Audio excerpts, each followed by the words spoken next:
गायत्री महामंत्र और गुरु मंत्र करेंगे। शरीर को स्थिर कर ले, नेत्र कोमलता से बने। भगवान योगेश्वर कृष्ण अर्जुन को 18वें अध्याय को उपदेश कर रहे हैं। मनोभूमि तैयार कर सकें, बताए हुए इस शिक्षण को जीवन में उतार सकें, समझ सकें, इस मनोभाव से गायत्री महामंत्र गुरु। ओम भूर्भुवः स्वः तत्सवितुर्वरेण्यं भर्गो देवस्य धीमहि धियो यो नः प्रचोदयात्।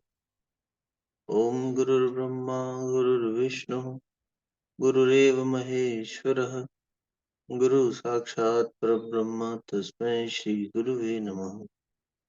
अखण्डमण्डलाकारं व्याप्तं येन चराचरं तत्पदं दर्शितं येन तस्मै श्री गुरुवे नमः।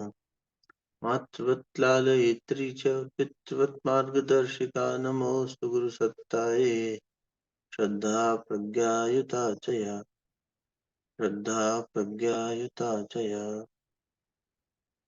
दोनों हाथों को आपस में मिलिए। आपको ही दिव्यता को मुखमंडल पर, हृदय स्थान पर, नाभि कमल पर स्पर्श।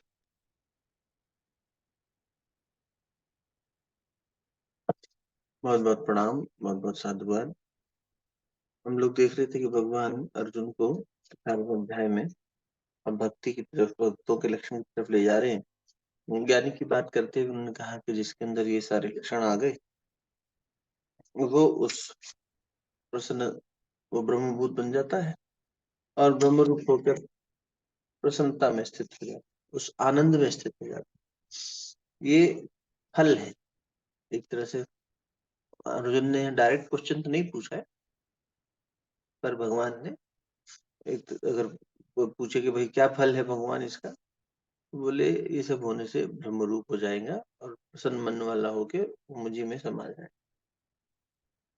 उस पराभक्ति से मुझे, मैं जितना हूँ और जो हूँ तत्व से जान लेगा और मुझ तत्व से जान लेकर तत्काल मुझ में प्रविष्ट हो जाएगा।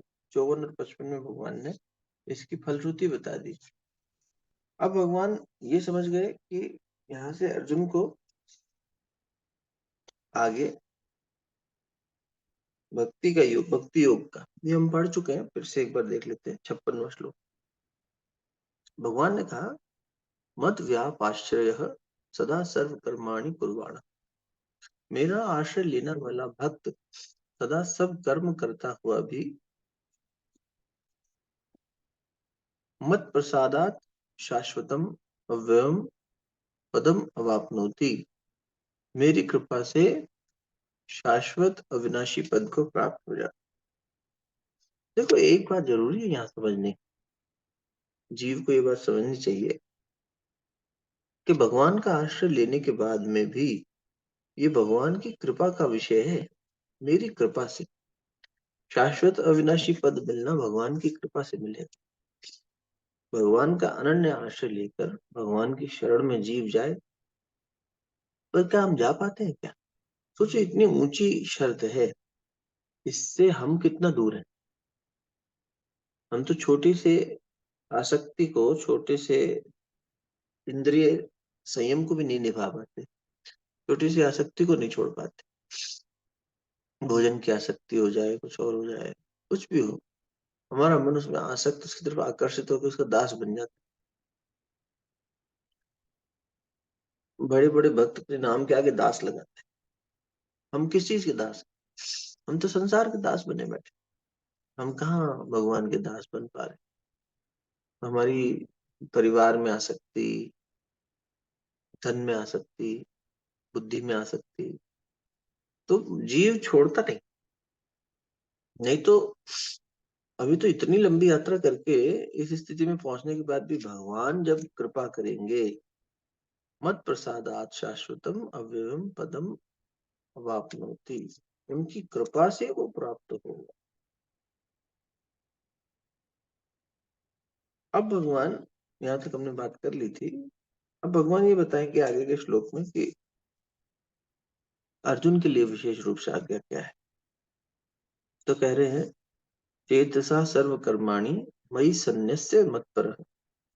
चेतसा चित्त से, सर्व कर्माणि यानी सभी कर्मों को, मयि सन्न्यस्य मत्परः मुझ में अर्पण करके और मेरे परायण होकर, क्या कर, बुद्धि योगम उपाश्रितः, समता का आश्रय ले ले, सततम मच्चितः भव, निरंतर मुझ में चित्त वाला हो जा।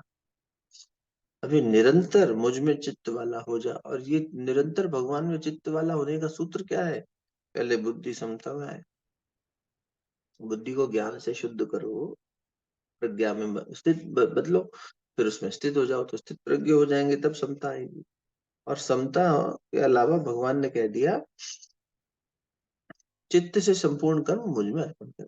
कर्म तो करना ही पड़ेगा, त्याग का शिक्षण दे रहे हैं, संन्यास तो ले नहीं पाएगा, मतलब कर्म तो छोड़ नहीं पाएगा कि कर्म भी छोड़ दे और फल भी छोड़ दे।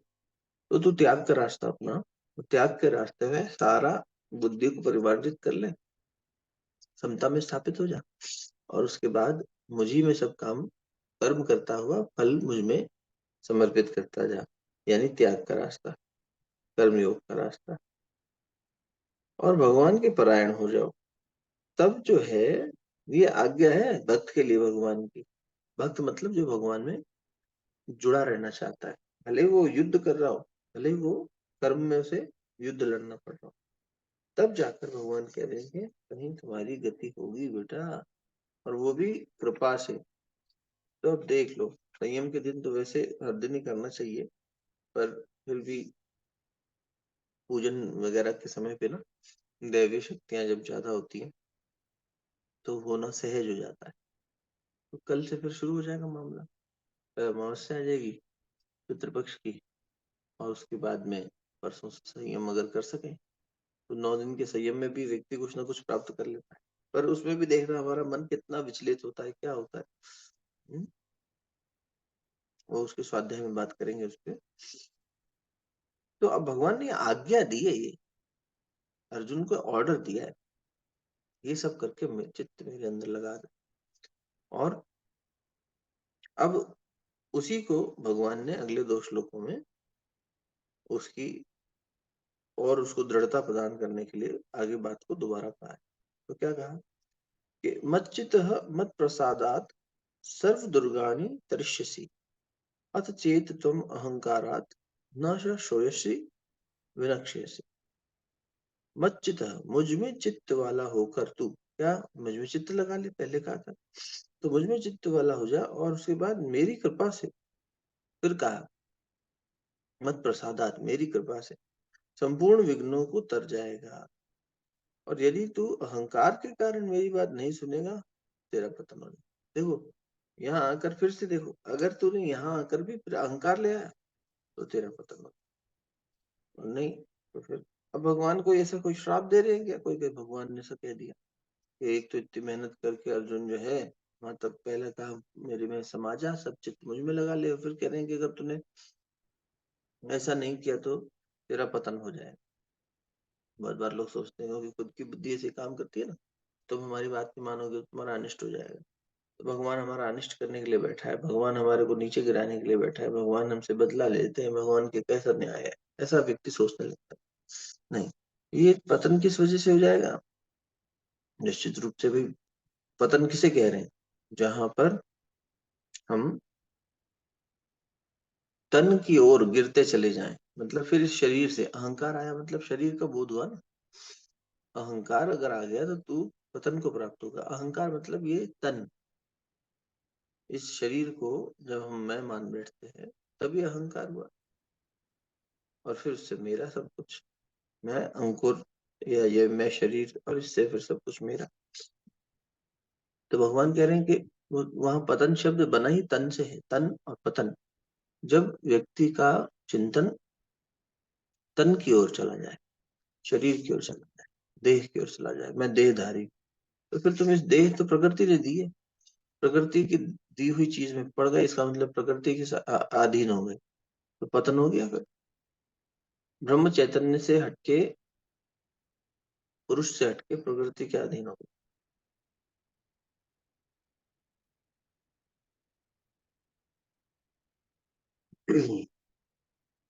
अब भगवान क्या कह रहे हैं देखो, अगले श्लोक में, 2 श्लोक भगवान ने यहाँ पे है ना। अब अहंकार की बात जो कही, अगर तू में अहंकार आ गया तो फिर कह रहे हैं, अहंकारम आश्रित्य यत इति मन्यते, मन्य से न योतस्य ते एष व्यवसायः मिथ्या प्रकृति त्वाम नियोक्ष्यति।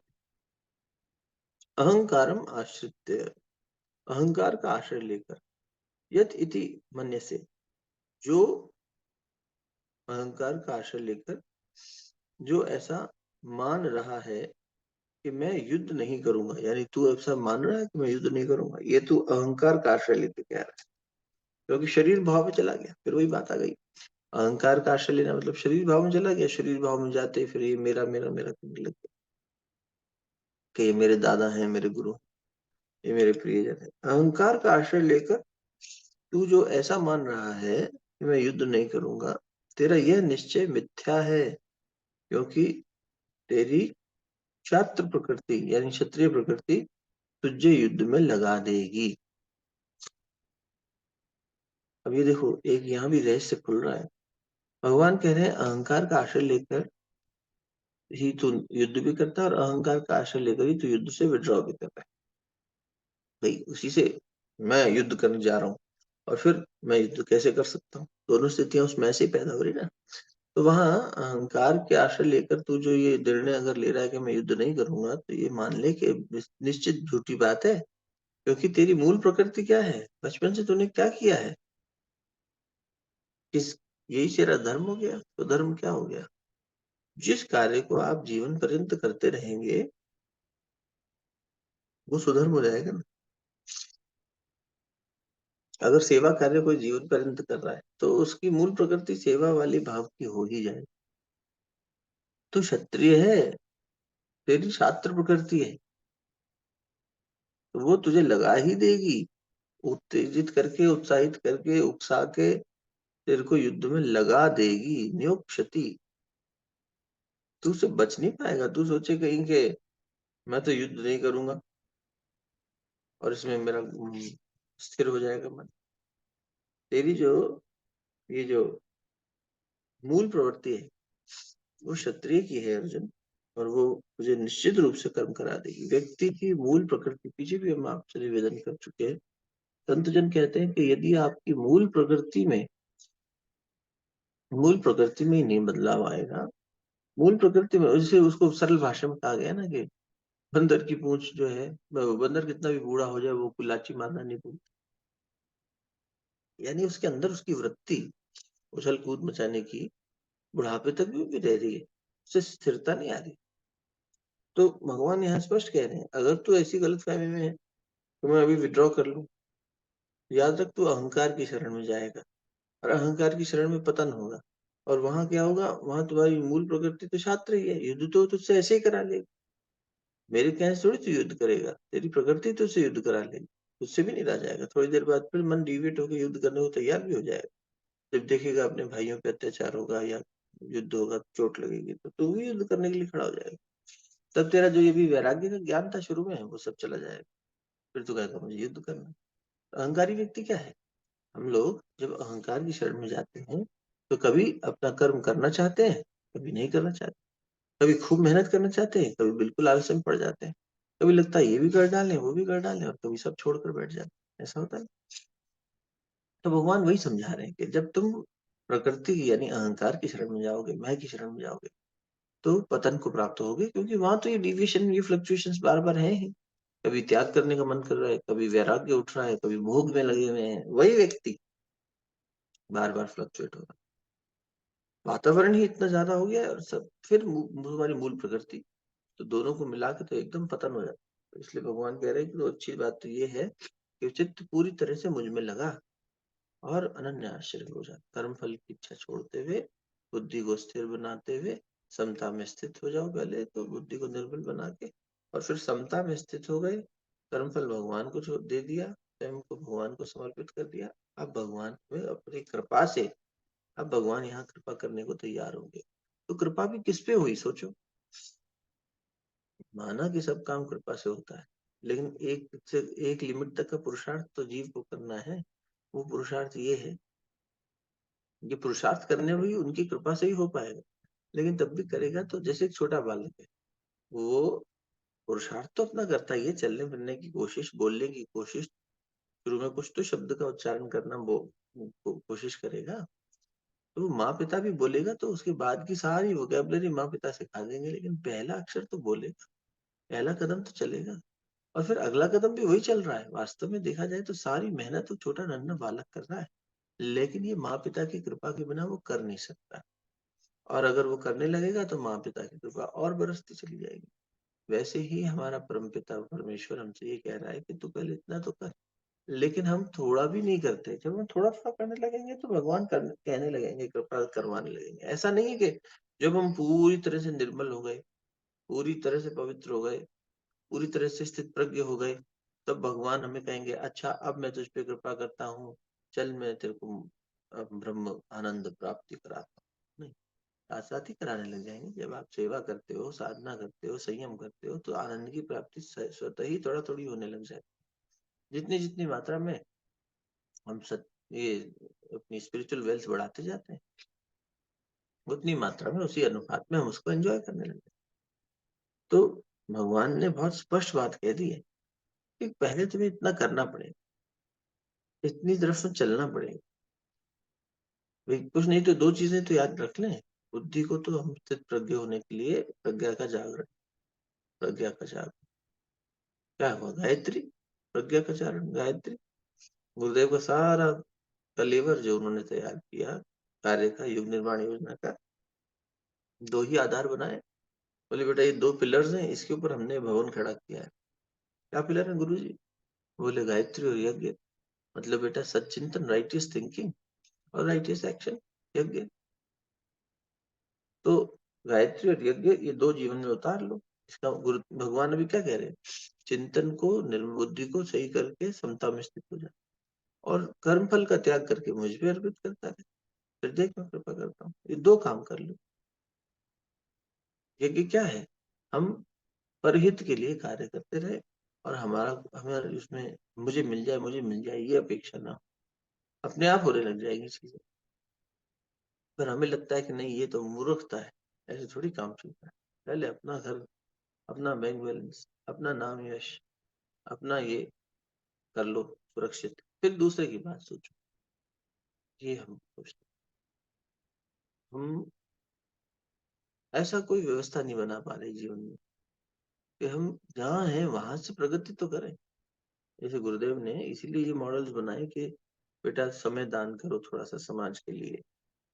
उस समय में तुम किसी का विद्या दान कर रहे हो, किसी को ज्ञान दान कर रहे हो, किसी को अन्न दान कर रहे हो, किसी को सेवा दे रहे हो, समय दे रहे हो, और अंशदान करो। अंशदान में उनका विशेष रूप से धन को लेकर था कि तुमने जो धन कमाया उस तुमने इस समाज के सहयोग से कमाया है, तो उसे समाज को वापस देने का थोड़ा थोड़ा क्रम बना के रखो, थोड़ा उससे उऋण होने का क्रम बना के रखो। ये क्या पक्ष चल रहा है, पितृपक्ष। पितृपक्ष में क्या कर रहे हैं हम, 15 दिनों, हम इन 15 दिनों में अपने पितरों के प्रति अपनी श्राद्ध और श्रद्धा का अर्पण कर रहे हैं ना, उसी को श्राद्ध अर्पण कहा। वैसे तो गुरुदेव कहते हैं कि भाई हर दिन होना चाहिए, या हमारी संस्कृति में ये है कि हर अमावस्या जो हम मनाते हैं हर मंथ में, उस अमावस्या में पितरों को याद करने की बात है। अब जैसे कल सर्वपितृ अमावस्या है, यानी कि जो इतने दिन नहीं भी अगर कुछ कर पाए तो कल हम बैठकर एटलीस्ट साल का एक दिन, और उस एक दिन के भी कुछ घंटे निकाल कर हम उनके लिए कुछ पूजन क्रम भी कर लें, कुछ चिंतन भी कर लें, साथ बैठ भी लें, मन को उत्साहित भी करें, उनको कृतज्ञता अपनी अर्पित करें, ग्रेटिट्यूड अर्पित करें। इस तरह से हम अपने बुजुर्गों को याद करना और उनके प्रति अपना मनोभाव अभिव्यक्त करना नहीं कर सकते, इतना करना चाहिए। इससे क्या होगा, हम ग्रेटिट्यूड ऑफर कर रहे हैं, उनकी कृपा से, उनके मूल्यों से हम हमारा जीवन खड़ा है, उसका बड़ा कंट्रीब्यूशन उनका है। तो जब हम किसी के प्रति बार बार कृतज्ञता अर्पित करेंगे, समाज के प्रति कृतज्ञता अर्पित कैसे करेंगे, कि समाज ने हमारे लिए बहुत कुछ किया, हमने जो भी कमाया वो समाज की मदद से कमाया, जो बनाया वो समाज की मदद से बनाया, तो उसके लिए समाज को समय देना, समाज को धन देना, समाज को अन्य रूप से सेवा देना। सत्पात्र मिल जाए उनके पास, सत्पात्र को देना चाहिए। ऐसा सिर्फ बांटने के नाम पे बांटना, कई बार वो गुरुदेव ने लिखा है अज्ञान रूपी अहंकार का नतीजा भी होता है वो। नहीं होता, इंसान के पास थोड़ा पैसा आया, अब वो बांट रहा है, और वो मुफ्तखोरों को भी बांट रहा है, उनको भी बांट रहा है जो और कामचोर हो रहे हैं उससे। बेटा थोड़ा विवेक लगा के बांटो। सत्पात्र को दिया हुआ दान ज्यादा अच्छा है, जो तुम्हारे दिए हुए दान का भी लाभ ना उठा सके और उसको यूज करना भी ना आए। तुमने ज्ञान दान कर दिया, अब उसको सत्पात्र है ही नहीं, क्या करेगा वो? नहीं कर पा रहा कुछ भी, उसके लिए वैल्यूबल नहीं है वो। तो इसलिए सत्पात्र को दिया जाता है, समाज में सत्पात्र को ढूंढा जाए, मिल जाए। तो भगवान ने अर्जुन से कहा कि प्रकृति तुझे कर्म में लगा देगी। अब भगवान उसी को आगे एक्सप्लेन करेंगे। ये जो स्वभाव है व्यक्ति का, तेरा क्षत्रिय है तो तेरे को युद्ध में तेरा अहंकार लगा ही देगा।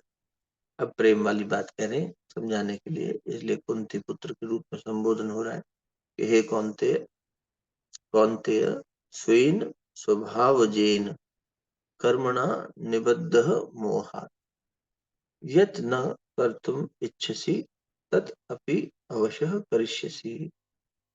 हे कुंती नंदन, स्वेन स्वभावजेन कर्मणा, अपने स्वभावजन्य कर्म से, अपने स्वभावजन्य कर्म से निबद्ध, बंधा हुआ, मोहात, मोह के कारण, अपने स्वभावजन्य कर्म से बंधा हुआ तू मोह के कारण जिस युद्ध को नहीं करना चाहता, यद न कर तुम इच्छसी तत् अभी अवश्य करिष्यसि, उसको अभी, उसको भी तू अपनी छात्र प्रकृति या क्षत्रिय प्रकृति के वश में होकर अवश्य करेगा। फिर उसी बात को एम्फेसिस दे रहे, सेम बात है। तो अहंकार के उसमें जाएगा, पतन को प्राप्त होगा, और पतन को प्राप्त होगा मतलब भगवान से अच्युत हो जाएगा, भगवान से च्युत हो जाएगा, डिविएट हो जाएगा। और वहां भी अगर मान लेते हैं तू स्थित हो जाता है, तो तुझे क्या लगता है, तूने जो इतनी देर पहले से कहा है कि मैं ये सब छोड़ देता हूँ, मुझे नहीं करना है, तो इस पे टिक पाएगा? इस पे नहीं टिक पाएगा। तभी तो वो इतना परप्लेक्स्ड हो गया, ओवरवेल्म्ड हो गया उस मोमेंट में। तो उसने एक बात अच्छी करी थी अर्जुन ने ना, दूसरे अध्याय में ये माना, और मानने के बाद तुरंत क्या कर दिया, सरेंडरेंस। एज अ शिष्य I come down to your lotus feet, to your shelter.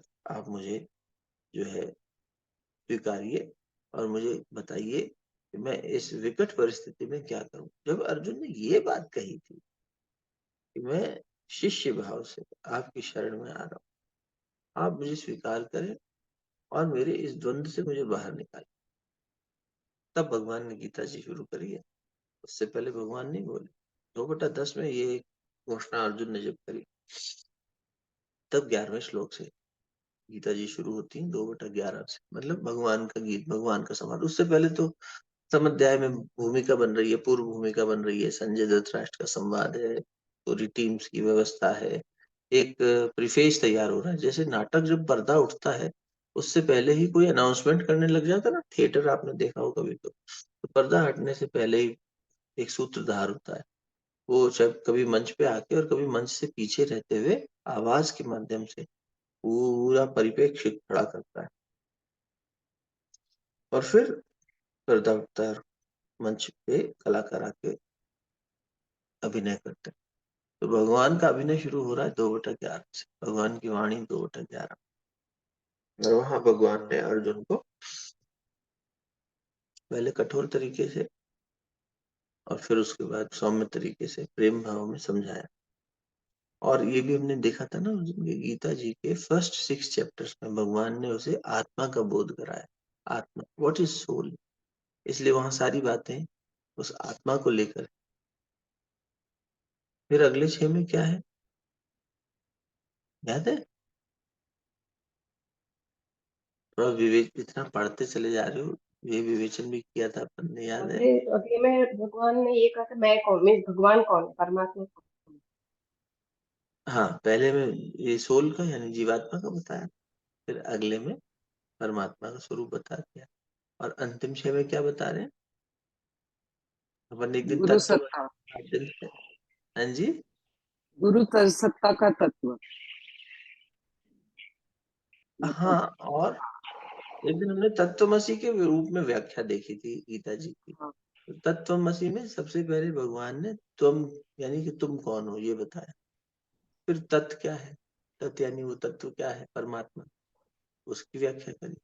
और अंतिम 6 what chapter. Is what is existential, मतलब ये हाँ, कैसे बना है, एंड इसका मूल मतलब ब्रह्म क्या है, एंड ऑल दैट। राइट। तो उसमें यूं कह सकते हैं कि पहले 6 में भगवान ने आत्मा की बात बताई, यानी जीवात्मा, आत्मा क्या है। अगले 6 में परमात्मा की बात बताई।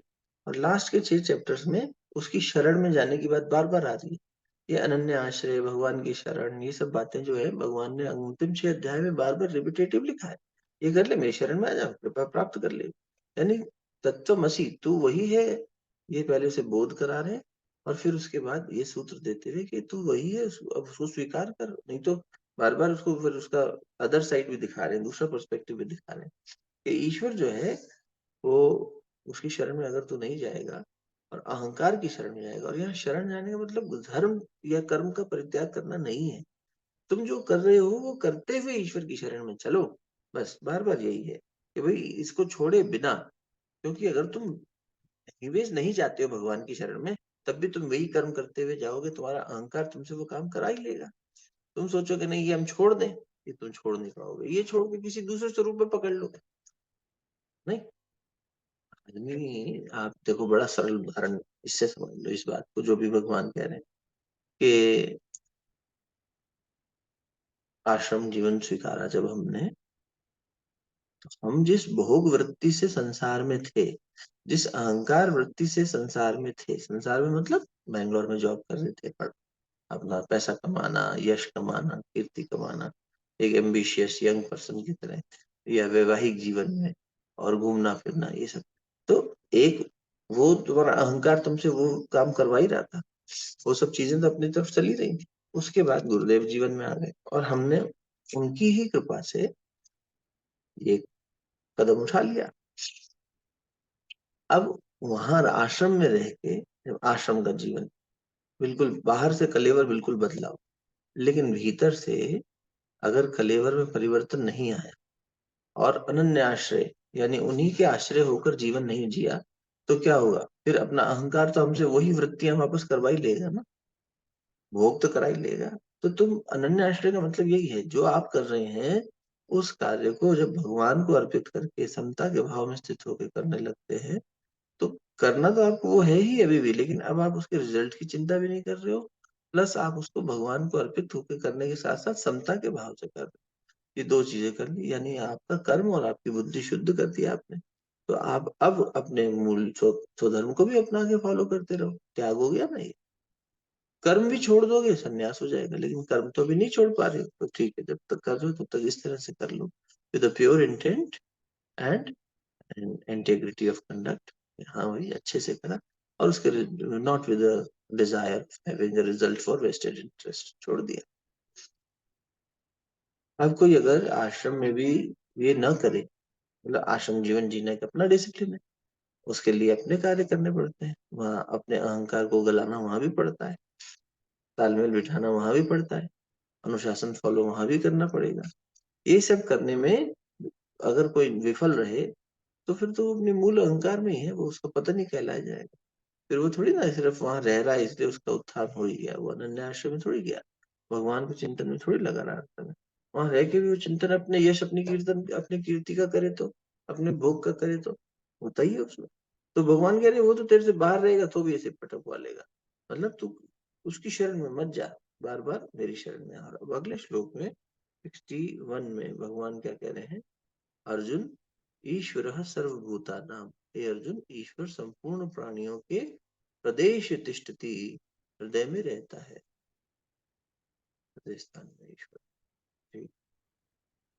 और मायया यंत्रारूढ़ानि सर्वभूतानि भ्रामयन्, और अपनी माया से शरीर रूपी यंत्र पर आरूढ़ हुए संपूर्ण प्राणियों को उनके स्वभाव के अनुसार भ्रमण कराता रहे।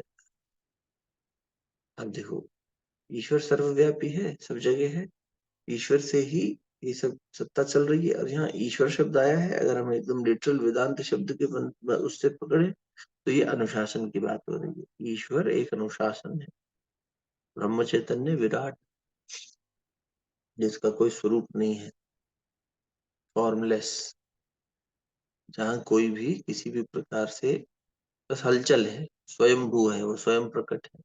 वो हलचल कहाँ से हो रही है बोले पता नहीं, नहीं थी नहीं जानते, कोई छोर नहीं मिल रहा है, इसका कॉज नहीं है। ये अनाहत है, अनहत नाद। तो ये कैसा है जहाँ कोई आहट नहीं है, कुछ नहीं है, कोई ये प्रकाश कैसे पैदा हुआ बोले पता नहीं, ये ओंकार का नाद कहाँ से बज रहा है पता नहीं, इसका कोई कॉज है क्या बोले नहीं, कॉज नहीं मिल रहा। भगवान का कोई कॉज है क्या? कॉज एंड इफेक्ट थ्योरी सब जगह लागू होगी, हर चीज का कोई कारण होगा, लेकिन इस कर्ता का कोई कारण ही नहीं है। क्या कारण है इसका, भगवान का, भगवान किस कारण है, संसार किसके कारण है, हेतु।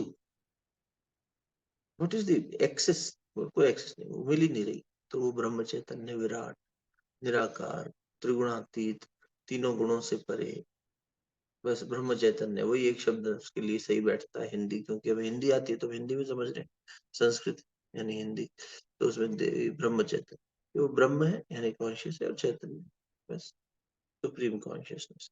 अब उसके नीचे तो बोले अब वही सुप्रीम कॉन्शियसनेस पूरी व्यवस्था जो ये मैनिफेस्ट होने लगी, इस व्यवस्था को बनाए रखने के लिए अनुशासन का पालन करवाता है, और उस अनुशासन को ईश्वर कहते हैं। फिर इस अनुशासन का पालन करने वाले, इसे अनुशासन बना दिया कि भाई जो बोगे सो काटोगे, ये अनुशासन कर्म फल का अनुशासन बना दिया कि इस तरह से सब ग्रह नक्षत्र आपस में कार्य करेंगे, अपनी एक्सिस पे घूमेंगे, सूर्य के चारों तरफ चलेंगे, एक अनुशासन बना दिया है ना। तो जैसे पीछे हमने शायद एक्सप्लेन किया था कि किसी घर को और किसी कंपनी को, ऑर्गेनाइजेशन को आप देखें तो उसका जो फाउंडर होता है, वो फाउंडर हो सकता है कि बहुत पहले चला गया हो, शरीर छोड़ गया हो, लेकिन आज भी हम उनके बताए हुए डायरेक्टिव प्रिंसिपल्स को, विजन्स को फॉलो कर रहे हैं। या हमारे देश के जिन्होंने कॉन्स्टिट्यूशंस बनाए होंगे, सब चीजें करें, वो थोड़ी आज यहाँ है, लेकिन हम फिर भी उसे इम्बाइब करके एक डायरेक्टिव प्रिंसिपल के रूप में, एक ड्यूटी के रूप में, ये फंडामेंटल राइट्स के रूप में, ये हमें पता है, इस आधार पर अपना जीवन एक सिटीजन के रूप में जी रहे हैं, क्या हमारे अधिकार है, क्या कर्तव्य है। तो ये इसी तरह से हम परिवार में कर सकते हैं, ऑफिस में कर सकते हैं। देखें तो क्या है, ब्रह्म चैतन्य एक अनसेड व्यवस्था वो है पूरी, जिसके विजन से ये सब खड़ा हुआ।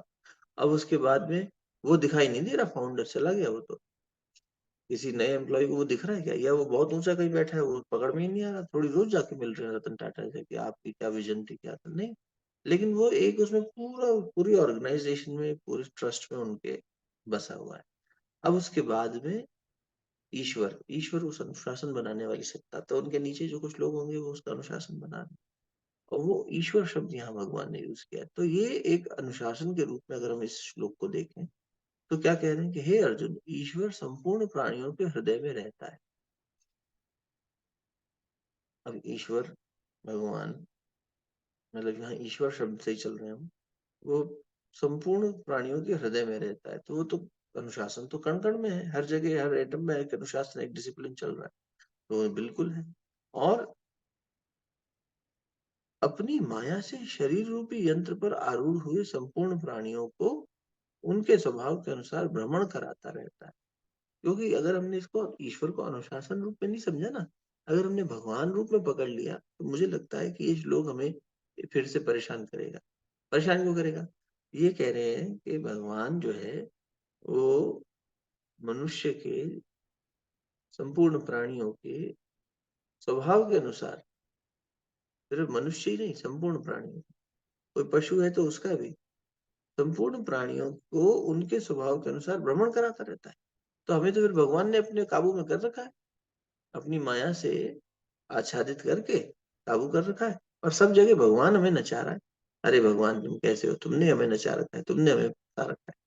तो यहाँ भगवान के उस स्वरूप की बात नहीं हो रही, यहाँ एक अनुशासन की बात हो रही है। अनुशासन क्या है, नियम क्या है, ईश्वर क्या है। तो नियम ये है कि तुम जिस गाड़ी में सवार होगे वैसी गति करोगे, ये नियम, ये लॉ है। लॉ का खोले, डिकोड करें, जिस गाड़ी में सवार होगे मतलब तुम परमात्मा की शरण में जाओगे, यानी उस सुप्रीम कॉन्शियसनेस की, ब्रह्म चैतन्य की, तो उस चैतन्य होने के नाते तुम चैतन्यता को प्राप्त होगे, और तुम जड़ता की शरण में जाओगे, प्रकृति की शरण में जाओगे, तो प्रकृति 3 गुणों से बनी हुई है, सत रज तम। जो तम गुण तुम पर जब प्रधान होगा वैसा तुम आचरण करते चले जाओगे, तुम्हारे गुण तुम्हें नचाते रहेंगे, इधर उधर खींचते रहेंगे। तो ऐसे में स्पष्ट हो रहा है ना। अब ये भ्रमण कौन करा रहा है? भगवान हमारे पीछे बैठ के थोड़ी ना हमारा ये देख रहा है कि तूने कल ये कर्म किया था, आज तुझे ये फल दूं। तूने कल परसों ये कर्म किया था, आज तुझे ये कर्म फल मिलेगा। वो थोड़ी ना बैठा है, एक सिस्टम बना दिया उसने, वो सिस्टम गवर्न कर रहा है अब। वो सिस्टम, वो एसओपी बन गए, आपका ये कार्य है, इस तरह से है, ये करने पे इतना इंक्रीमेंट है, ये करने पे ये पनिशमेंट है। वो ही गवर्न कर रहा है बस। कितना पीएफ बनेगा, कितना ग्रेचुटी बनेगा, कोई एक लीडर बैठ के एक एक का थोड़ी पीएफ ग्रेचुटी कैलकुलेट कर रहा है। एक कैलकुलेशन का स्टैंडर्ड बना दिया गया है, उससे अलाइनमेंट कर दिया गया है। तो there is a certain governing set of things. वो सेट ऑफ थिंग्स की बात यहाँ हो रही है। मुझे ऐसा लगता है यहाँ ईश्वर इस दृष्टि से देखना चाहिए कि ईश्वर संपूर्ण प्राणियों के हृदय में रहता है, तो सब जगह रह रहा है। और वो ईश्वर, वो व्यवस्था, ईश्वर यहाँ एक व्यवस्था है। वो इस शरीर रूपी यंत्र, ये भी एक यंत्र है, तो इस यंत्र को चलाने की, इस शरीर के साथ कार्य करने की कुछ व्यवस्था होगी। Every tool has a way how to be utilised. तो इस जीवन और शरीर को, इस पर ईश्वर आरूढ़ हो गया। आरूढ़ क्या, वो तो है ही, उसी के अनुसार से चल रहा है, बिल्कुल सरल बात है। और फिर संपूर्ण प्राणियों को उनके स्वभाव के अनुसार, अब एक शेर का स्वभाव है मांस खाना, शिकार करना, जंगल का राजा है, मांसाहारी प्राणी है। एक गाय का वो स्वभाव है घास खाना, बैठकर जुगाली करना, दूध बनाना। भैंस का स्वभाव है कीचड़ में बैठे रहना, तालाब में बैठे रहना, पानी में पड़े रहना। ये स्वभाव है। बोले जैसा जिसका स्वभाव है वैसा उसे भ्रमण करा लेता है। अभी उसी बात को समझा रहे हैं। अब मनुष्य के पास और अन्य प्राणियों में अंतर क्या है? तुम अपने स्वभाव में परिवर्तन ला सकते, वो नहीं ला सकते। तो वो बंधे हैं उस अनुशासन से। प्रकृति ने कहा भोजन करो तो भोजन करेंगे, प्रकृति ने कहा हाइबरनेट कर लो, हाइबरनेट। प्रकृति प्रेरित करेगी परिवार बढ़ाओ, रिप्रोड्यूस कर लेंगे। प्रकृति प्रेरित करेगी दूसरा कार्य कर लेंगे। वो प्रकृति से आबद्ध है। तो प्रकृति जैसा जैसा नचाती है वैसा नाचते रहते हैं।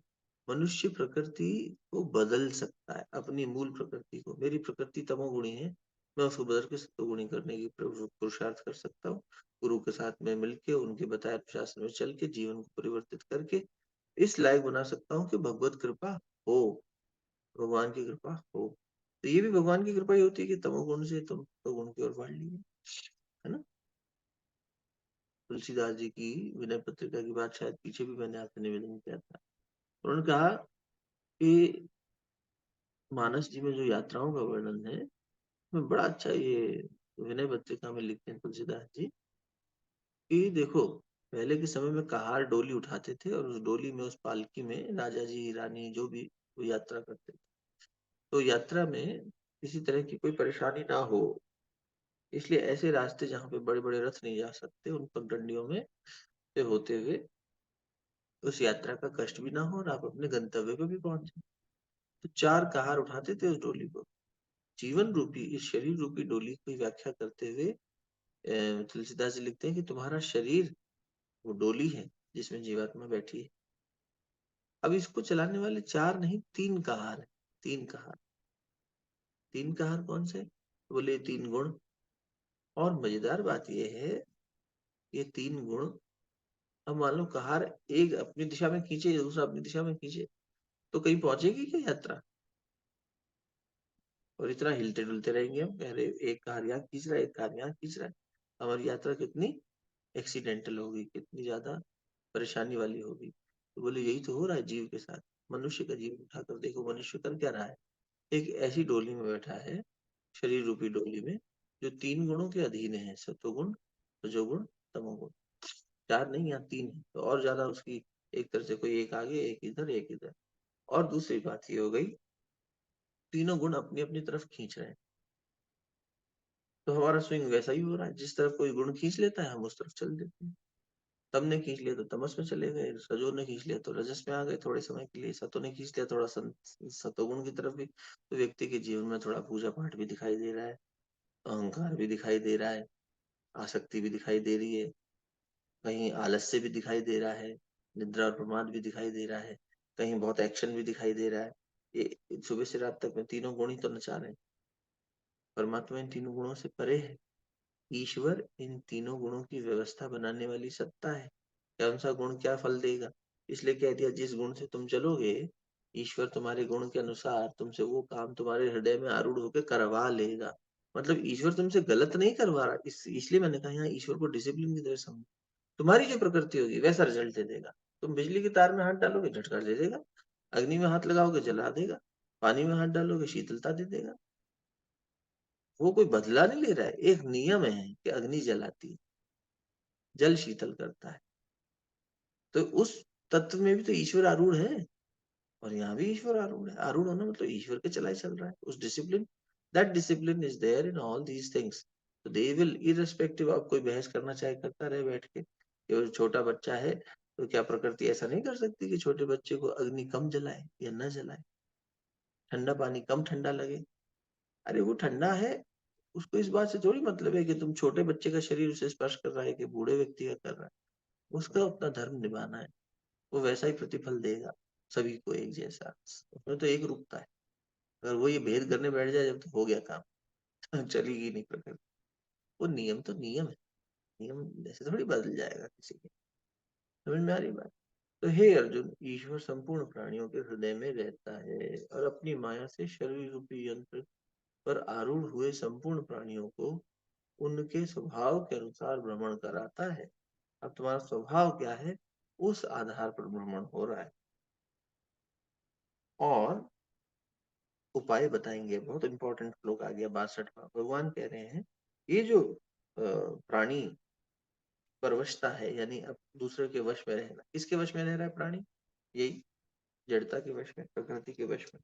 तो भगवान अब उसका वो बता रहे हैं समाधान। तो भगवान क्या कह रहे हैं, हे भरत वंशोद्भव अर्जुन।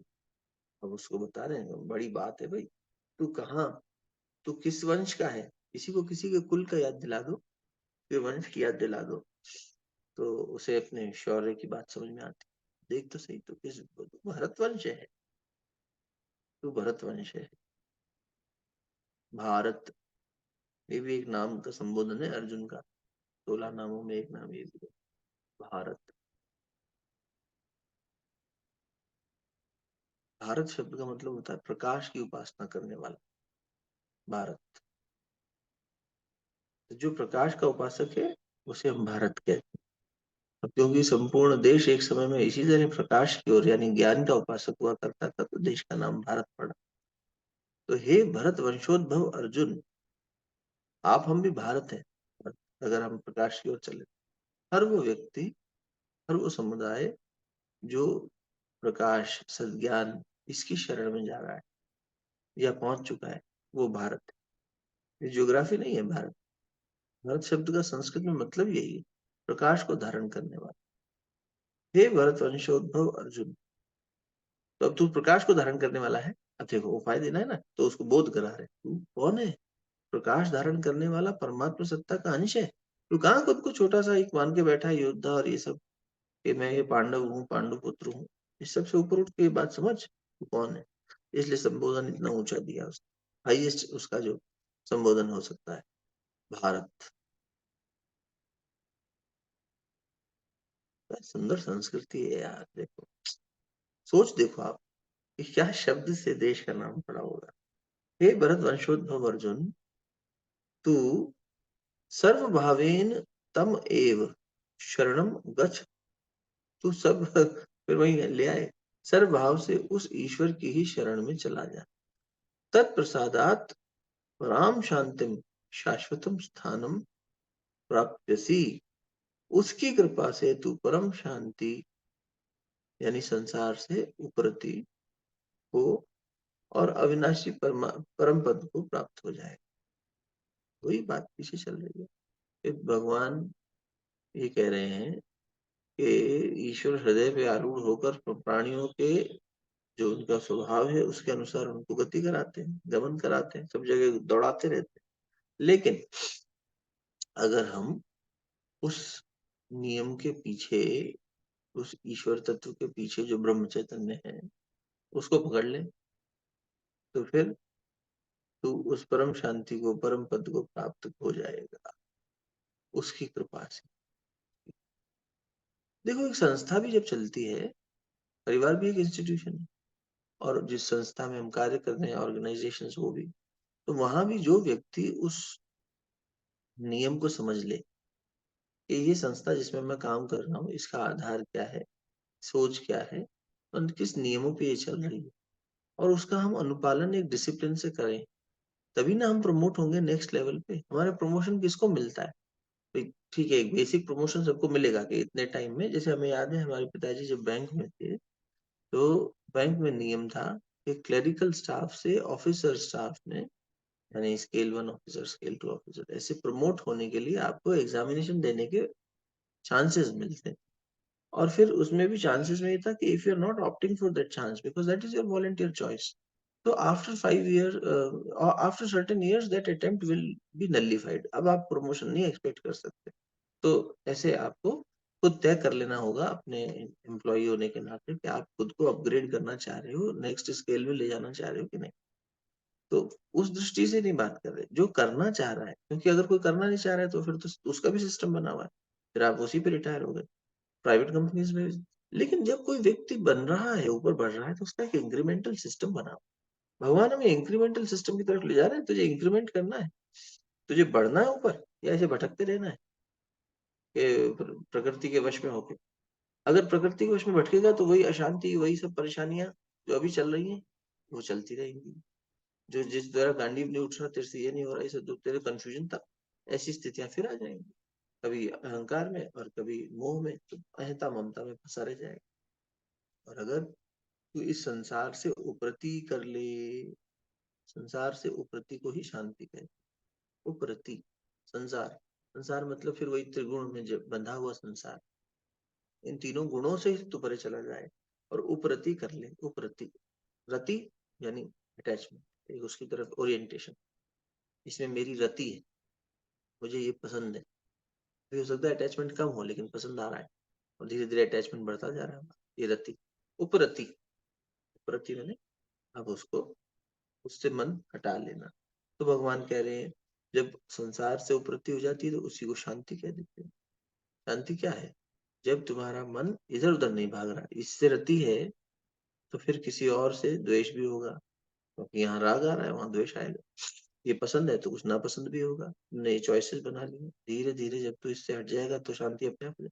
कुछ भी बना लो जी, खा लेंगे, मतलब लिटरल सेंस में।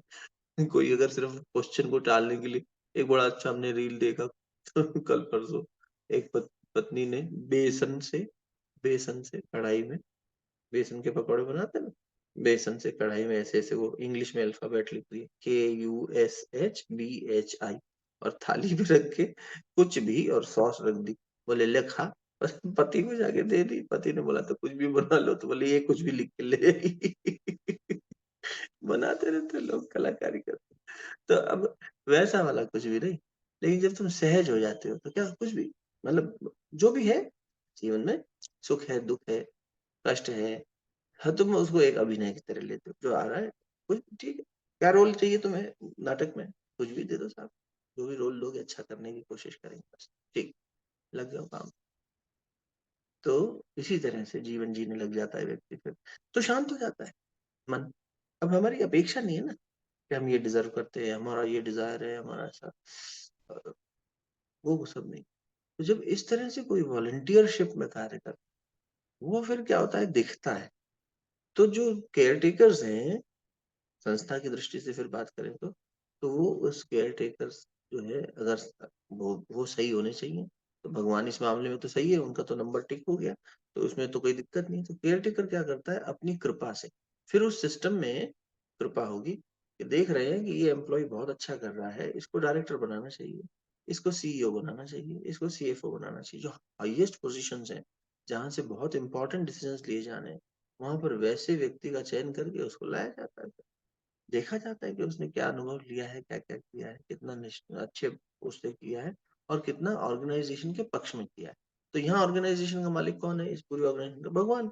तो भगवान के पक्ष में अर्जुन कहाँ खड़े हैं, भगवान के पक्ष में। तो कल्याण किसका हो रहा है, अर्जुन का। गीता किसे सुनने को मिल रही है, अर्जुन को। रथ किसका हांका जा रहा है, अर्जुन का। समझ रहे हो? और दुर्योधन भी ऑफर मिला था तो भगवान को छोड़ दिया उसने, वो भगवान के पक्ष में नहीं खड़ा हुआ। भगवान की सेना भी दे दो, भगवान का ये भी दे दो, फिर भगवान से लड़ भी लेंगे। अरे तुम तो विरुद्ध हो गए, हमारे सारे रिसोर्सेज हमारा यूज करके हमारी ऑर्गेनाइजेशन के खिलाफ ही काम कर रहे हैं, हटाओ इसको, अधर्म। सिंपल सी बात। वैसा ही कुछ यहाँ समझ सकते हो।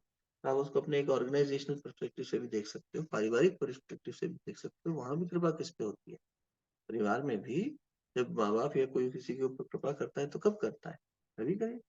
परिवार का मुखिया जो है वो उस नियम जो इसके नियमों का या परिवार के मूल्यों का पालन कर रहा है उसको मिलेगा, बाकी को नहीं मिलेगा। सीधी बात है ना। शेष बात अगले में करेंगे, अभी यहाँ विराम लेते हैं।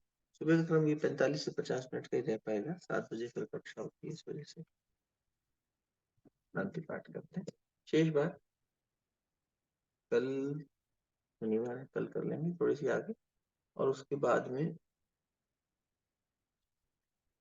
कल शनिवार है ना, कल थोड़ा सा देख लेंगे अगर लंबा कर सके तो, क्योंकि 63 से आगे बढ़ेंगे हम लोग।